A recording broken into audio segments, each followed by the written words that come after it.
Bienvenidos a todos a un nuevo episodio de nuestro video podcast. Démosle la bienvenida a Isa.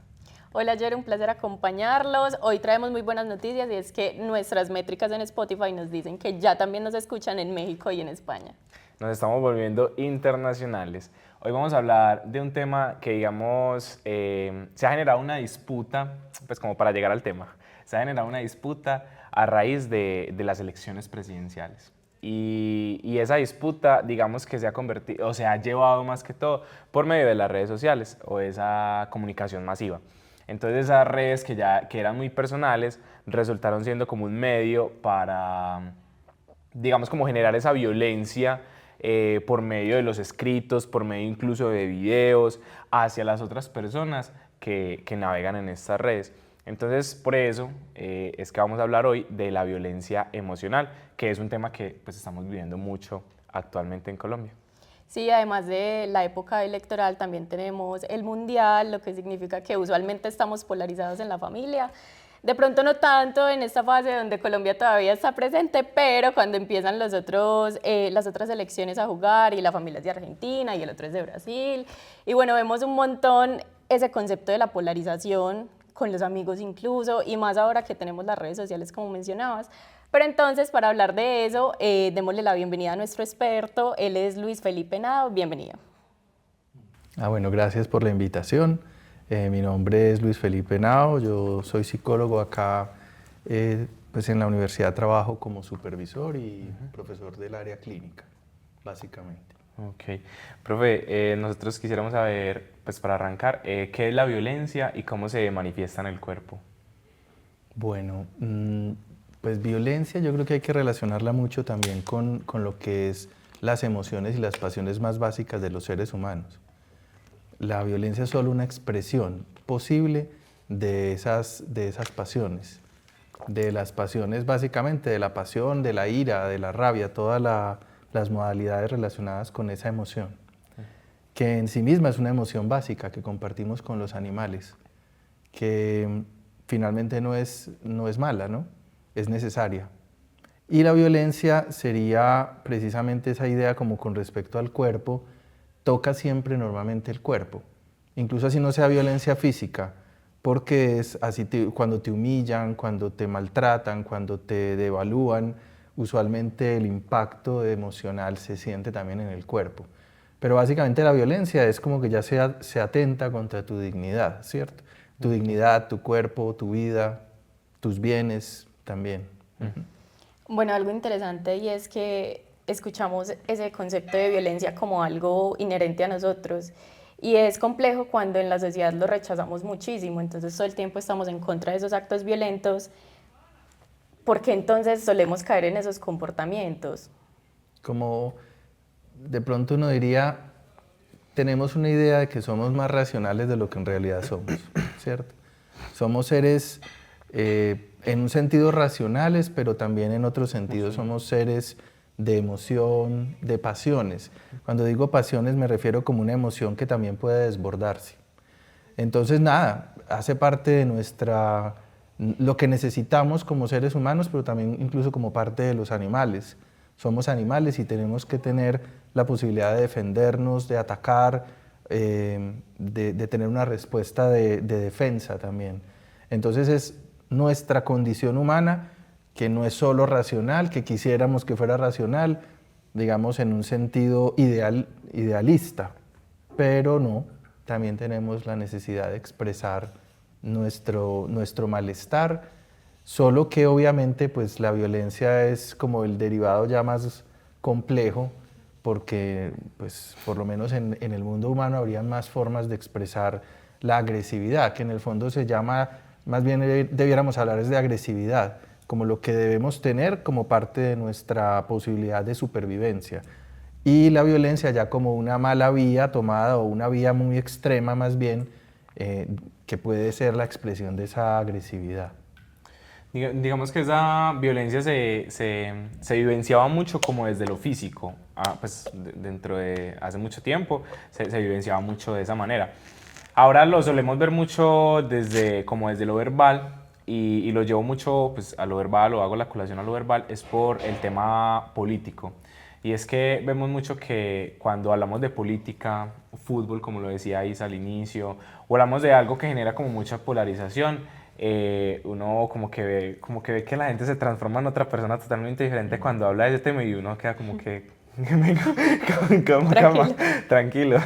Como esa idea que habitualmente se dice que hay temas de los que no se debe hablar, política, religión, fútbol, ¿cierto? Exactamente. A nosotros nos gustaría saber esto por qué sucede. O sea, es como si la persona por minutos reencarnara en un ser totalmente diferente. Sí. Bueno, pues habrá muchas explicaciones. Vamos como acercándonos a posibilidades. Una cosa importante es que es la forma como una persona se identifica a un pensamiento, a una idea. Es decir, soy esto. No pienso esto, podría pensar otra cosa, puede venir alguien y debatirme y puede tener sentido, sino que es cuando, sobre todo aparece la agresividad cuando sentimos atacado algo que sentimos propio. Y entonces hay la posibilidad de la agresividad como una defensa o un ataque precisamente porque siento que el otro de pronto me va a hacer daño, cosas de ese estilo. Entonces, ¿por qué aparece como esa otra versión? Cuando se siente sobre todo la amenaza.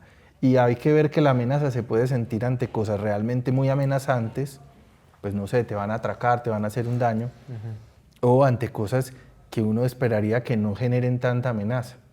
Pero como no todo el mundo logra tomar, mejor dicho, no todo el mundo no, a todos nos cuesta tomar distancia, por ejemplo, de nuestras creencias, por ejemplo, las creencias religiosas. Quien tiene creencias religiosas son muy importantes, por eso las llama sagradas, es como algo tan importante. Quien le toque eso a otra persona, pues está como cuando alguien entra a un lugar santo, ¿cierto? Debería entrar así no crea en eso, pues debe entrar con cuidado, porque para algunas personas es fundamental. Toca con sus principios, sus valores, el sentido de su vida. Entonces, claro, debiera uno tener cuidado. ¿Qué ocurre? Que siento que a veces extendemos eso tan santo y tan santificado y tan especial como a cosas que esperaría uno que no. Por ejemplo, la persona que por un partido de fútbol, lo que decías ahora, y, además del Barcelona, no somos del Barcelona, y uno matarse por el Barcelona y el otro que por el Real Madrid. Oye, ¿qué te pasa? Pero aquí pasa, por ejemplo, cuando hay... como los partidos estos Nacional Medellín, los que llaman clásicos, tienen que poner policía y eso, uno dice, pero si es una camiseta. Bueno, hay personas para las que no es una camiseta, se les va la vida en eso, hacen los abonos, van detrás del equipo por todo el país, si se va a lo internacional van hasta allá, o sea, sí les importa mucho, tiene que ver mucho con su vida, pero esperaría uno que les vaya a costar más trabajo separarse, pero sí hay que tratar de tener el efecto de tener distancia de mis ideas, de mis gustos, de mis principios no tienen que ser los del otro, no se los tengo que aplicar al otro. Si alguien piensa distinto, eso no me está invalidando a mí, que ahí es donde empieza la dificultad, ¿cierto? Bueno, algo importante y es que yo creo que eso la tenemos todos, en especial en la familia, cuando tenemos opiniones divididas y es como explicarle a alguien que para defender una idea no me tiene que atacar. No me tiene que gritar, no me tiene que alzar la voz. Sí, no se tiene que parar del almuerzo familiar. Ajá. No. Creo que también uno mismo, yo creo que todo también debiera pasar un poco por el autoanálisis de cada uno. Darse cuenta que uno mismo también se va acalorando. Por eso es que esos temas en general hay que evitarlos. Pero, y obviamente no se podrán evitar siempre, pero sí como que uno mismo darse cuenta que tampoco se le está yendo, o sea, no hay que convencer al otro. Y creo que la misma reacción de uno puede ayudar un poco a que el escenario se calme, a que la situación se maneje en otros términos. Incluso recordarle, yo creo que todos tenemos alguna experiencia en la familia, en temas políticos o religiosos o lo que sea, donde hay que recordarle al otro, tú y yo somos familiares, nos queremos, pues no discutamos por cosas que, más bien no dejemos este tema, no tenemos que llegar a un punto de acuerdo, no se nos va la vida en eso. Es que es como si todo eso se nublara, ¿no? Entramos como en lo que se llaman sesgos, ¿no? Que entramos como en un sesgo y ya entonces empezamos a hacer afirmaciones generales, todo el mundo, siempre, nunca, empezamos como a sesgarnos totalmente y nos cuesta mucho aceptar que la otra persona pues esté en otro Claro, punto. como una opinión diferente, es muy difícil de aceptarlo. Y uno muchas veces digamos como que decide no hablar del tema simplemente porque uno sabe como que con algún tipo de personas, ya, o sea, has tratado de hablar como de algún tema en específico y terminas perdiendo tu tiempo. Pues quisiéramos también saber, es por qué mucha gente justifica la violencia cuando ellos creen que es una causa justa. Sí, y que creo que eso es lo más complicado. Yo creo que toda forma de violencia comienza psicológicamente por una forma de justificación, pero también sociológicamente. Acuérdense, pues allá, eso que hemos visto tanto en películas y se han encargado pues de hacérnoslo recordar, que lo que pasó con los nazis y todo esto en la Segunda Guerra Mundial. Y es que, ¿cómo empezaron? Ya no te digo por el nombre, te pongo un numerito.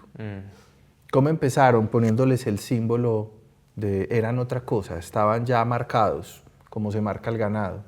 Les ponían la estrella de los judíos. ¿Cómo empezaron? Segregándolos. O sea, antes de la gran violencia que fue Auschwitz y todos esos lugares, de esos campos de concentración, se hicieron muchas cosas previas. Entonces yo creo que hay que tener mucho cuidado, en primer lugar, de no estigmatizar al otro. Y creo que ahorita, por ejemplo, que estamos en tiempo electoral, si hay algo que tiene la comunicación política en la mente ahora, o la publicidad política, es basado en estigmatice al otro. No es ya mi oponente porque está como en un partido de fútbol del otro lado de la cancha y somos oponentes, sino que ya eres mi enemigo y eres un monstruo. Y lo deshumanizo, que ese es el primer paso, ir deshumanizando. Hay un autor que habla, se me escapa, creo que es Levinas, y él dice que la primera forma de ética es no olvidar que el otro tiene un rostro y un nombre. Entonces, si uno ya olvida el nombre, el rostro, la historia que tiene cada uno, o la historia que tenemos en común, ya es la mejor forma como para ir abriendo la puerta a la violencia. Bueno, algo muy interesante era pensar cómo la comunicación y las redes sociales que mencionaba ayer al inicio, de cómo nos han llevado a seguir fomentando esa agresividad y esa polarización. Sí, las redes tienen varias cosas. Las redes son maravillosas porque las redes están permitiendo una democratización de muchas cosas, pero también está generando, por el tema del algoritmo, de esos algoritmos que aparecen en la red, que solamente escucho lo que yo quiero escuchar. Y entonces eso está haciendo en este momento una gran dificultad para las democracias mundiales. ¿Por qué? Porque solo veo lo que yo estoy... O sea, el algoritmo entiende, entre comillas, que a mí me gusta escuchar de tal cosa, que a mí me gusta cierto tipo de imágenes, cierto tipo de escenas, cierto tipo de personas, y me las va... Claro, te pone Y más. claro, como todo eso está categorizado, entonces me va tirando y genera, todo el tiempo estoy confirmando lo que pienso y no generando un debate calmado. Y eso además que todo es rápido, porque nos enseñó scrollear, es que se llama, ¿no? Entonces nos enseña eso y cada vez me aguanto menos lo que estamos haciendo acá, que haya un diálogo, que discursivamente vamos conversando y yo pueda pausar mi reacción emocional inmediata, que esa es la cosa. Mientras más evitamos como ese diálogo, esa capacidad de esperar que haya argumento, de pensar, de reflexionar, pausarnos, se van alentando más las emociones inmediatas, sean de gusto, de satisfacción, o sean de agresión, de rabia. Es generar emoción, es básicamente. Profe, ¿cómo podemos nosotros actuar cuando nos encontramos frente a una persona con comportamientos violentos? No, pues no es obviamente por estigmatizar, pero siento yo que la población que es muy adulta, por ejemplo, mi papá que tiene 68 años, o sea, conversar con él es supremamente difícil. De un tema como tú lo mencionas, religión, política y demás, es muy complejo. Y obviamente pues yo, o sea, no es una persona violenta, o sea, él simplemente como que tiene su opinión, pero como que no escucha más nada, o sea, como que ya está determinado por eso.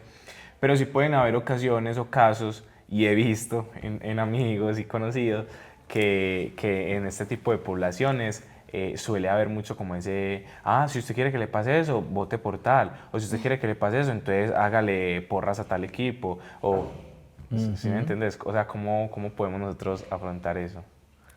Yo lo diría siempre como, a mí me gusta como que uno haga primero la reflexión propia, o sea, hacernos cargo de lo de uno. ¿Y qué es lo de uno? Que uno también quiere convencer al otro. Y ahí está la cosa. O sea, creo que, y convencerlo de cosas que no compartimos en la experiencia inmediata de la vida. Yo quiero convencerte de que es que en ese partido político, que es que tal ocasión que fulanito o peranito invadió a tal lugar, por ejemplo en Colombia que ha habido tantas, como ha habido guerra, entonces ahí no hay inocentes. Bueno, sí hay muchos inocentes, digo, pues personas que sufrieron, pero quiero decir es que entre los actores armados y los políticos, ahí buscar inocentes es complejo. Entonces, siempre habrá algo que señalar. Entonces, ¿qué creo yo? Que en primer lugar uno detenerse a no querer cambiarle la forma de pensar a la otra persona. Y entonces uno ya va tranquilo. Porque es que es eso. ¿Por qué se ponen bravos? Pues porque eso se vuelve una cosa de fuerzas. Lo segundo creo que también me parece que puede usarse. Y es que cuando se esté hablando de estos temas, captar que uno está hablando de cosas que realmente no ha vivido uno normalmente de forma directa. Estoy defendiendo cosas que pienso, que me parecen. Entonces, siempre sacar las conversaciones con este tipo de personas donde uno siente que entra más en contradicción. Porque si está con el tío que piensa igual, pues siéntese y muéranse de la risa. Pero si no es con ese tío, es con el abuelo, lo que sea, no hablen del tema. O sea, no lo voy a convencer, no me va a convencer. Quitemos la idea de convencer al otro, pero luego es, ¿qué tenemos en común? Nos queremos, hay cosas de la familia, historias, que es lo que realmente hay que promover. Insisto, como para poderle ver el rostro al otro, que hacemos parte de una misma historia, que compartimos una relación. Conocerlo. Sí, pero no, yo recuerdo un tío mío, no mataba ni una mosca y era feliz pensando que había que hacer guerra, que no sé qué. Pero no era capaz de matar una mosca. Pero este hombre tan pacífico, ¿por qué pensará así? No sabemos, pues llega a pensar así, disocia como su modo de ser de su forma de pensar política o lo que sea. Ahí no es pacifista. Entonces, más bien yo hablo con el pacifista, que es con quien me puedo entender, con quien puede haber algún grado de... Perdón, dije pacifista y lo estoy enmarcando en una categoría, no, simplemente con ese aspecto con el que yo me siento bien y que podemos tener algo en común. Profe, yo quisiera que profundizáramos un poquito ya para cerrar en la experiencia de tu tío, y es que cómo identificar que uno también está cayendo en esa lógica de la agresividad. Total. Porque puede que uno diga, no, pues es que no puedo hablar de esto con esta persona. Llegan a hablar del tema que porque la otra persona era el violento y resulta que vos terminás gritándole a la persona. Sí, es que pasa un poco, insisto. Ahora la primera pregunta que decía la violencia del cuerpo. Ajá. Las emociones pasan por el cuerpo. ¿Cómo darse cuenta? Mirando tu cuerpo, que ya empezaste a hablar duro, que ya empezaste a levantarte, que ya estás empezando a señalar. A ver, ya. Como calmar a ese que quiere corregir a la otra persona. Ajá. Yo creo que lo que en primera instancia es aceptarnos. A los que están en el Congreso les toca decirse de todo y se alegan y todo. Ellos están haciendo política. El que esté en política, el que va a un debate, seguro le va a tocar discutir y ponerse enérgico. Pero en la vida cotidiana los demás nos deberíamos salir de ese rol. Creo yo en general evitarlo. Si alguien viene realmente con el interés y quiere hacer un diálogo, empezando que trate uno de aceptar que no tengo por qué convencer, no estoy ganando otro voto, ¿me entienden? Es que ese es el punto.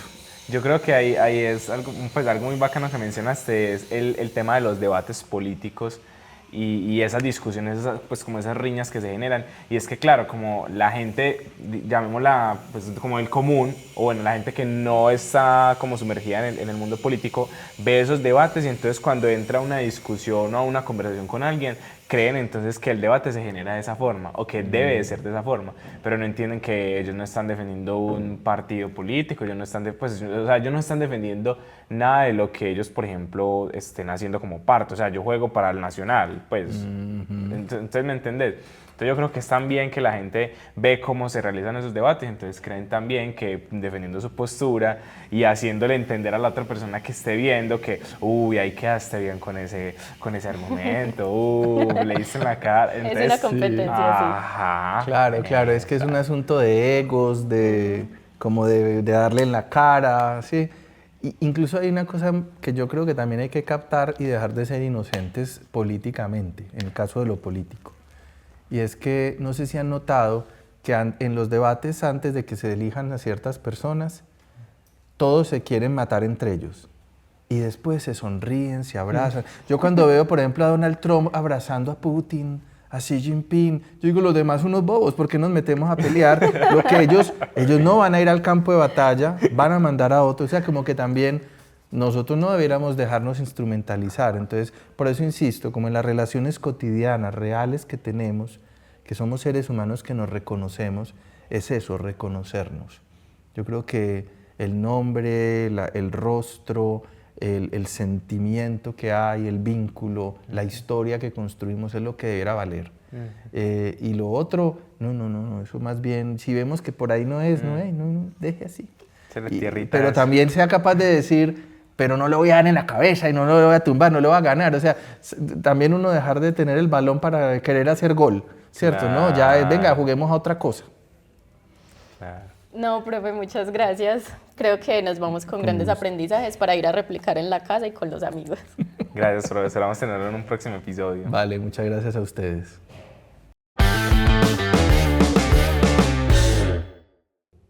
Bueno, yo creo que de todos estos tips, de todo lo que escuchamos del profesor, a mí me gustó mucho lo de reconocer a la persona y decir, venga, es que es mi hermano, o es mi amigo, o es un conocido, o es también una persona como yo que tiene sus creencias y que esas creencias están fundamentadas en lo que esa persona pues vivió y viene viviendo o en la situación en la que se encuentre.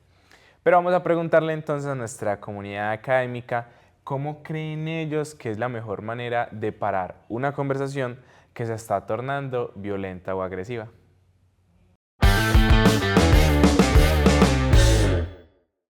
Estamos con Michelle y ella nos va a contar cuál cree ella que es la mejor manera de parar una conversación que se está volviendo violenta. Bueno, hola.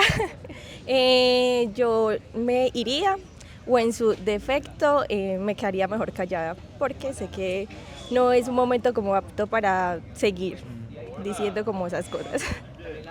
Estamos con el profe Carlos y él nos va a contar cuál es su método.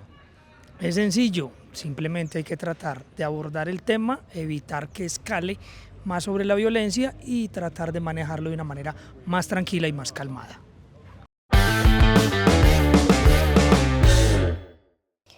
Bueno, muy interesantes todas esas estrategias para no desbordarse emocionalmente y también me quedo con la del profe de autoevaluarnos. Primero ver hasta dónde estamos infringiendo el límite con el otro para así no caer en lo que tanto criticamos. Bueno, muchachos, esperamos tenerlos en un próximo episodio de nuestro video podcast. Saben que nos pueden escuchar por Spotify y YouTube todos los sábados a las 12 del mediodía. Nos vemos.